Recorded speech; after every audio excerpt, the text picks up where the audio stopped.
بسم اللہ الرحمن الرحیم۔ نماز مومن کی معراج ہے۔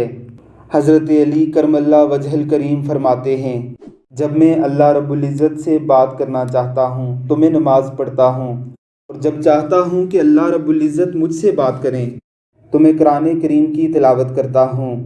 نماز مسلمان کا وہ اعزاز ہے جو شاید ہی کسی اور امت کو اس نہج پر ملا ہو۔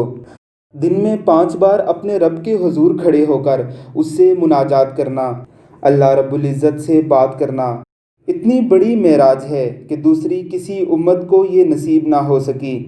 ہمارے پیارے پیغمبر حضرت محمد مصطفیٰ صلی اللہ علیہ وسلم نے فرمایا کہ نماز مومن اور کافر کے درمیان فرق کرنے والی چیز ہے، پس جس نے نماز کو ترک کیا اس نے کفر کیا۔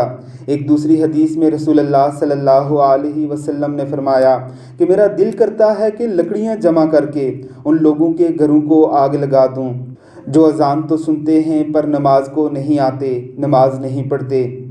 ذرا دیکھیے اس نوجوان کو، اس کو نماز پڑھتا دیکھ کر کیا ہمارے پاس کوئی تعویل، کوئی حجت، کوئی بہانہ اور کوئی ایکسکیوز رہ گیا ہے کہ ہم نماز نہیں پڑھیں گے کیونکہ ہمیں فلاں تکلیف، فلاں پریشانی، فلاں بیماری اور فلاں مصیبت کا سامنا ہے؟ بے شک جس نے نماز پڑھنی ہے وہ بڑے ہی ذوق و شوق سے اپنے رب کے حضور اپنی عاجزی کو پیش کرتا ہے، اور جس نے نہیں پڑھنی وہ تمام تر سہولتوں کے باوجود اس مقدس معراج سے محروم رہتا ہے۔ اللہ رب العزت ہم سب کو نماز پڑھنے کی توفیق عطا فرمائے، آمین ثم آمین۔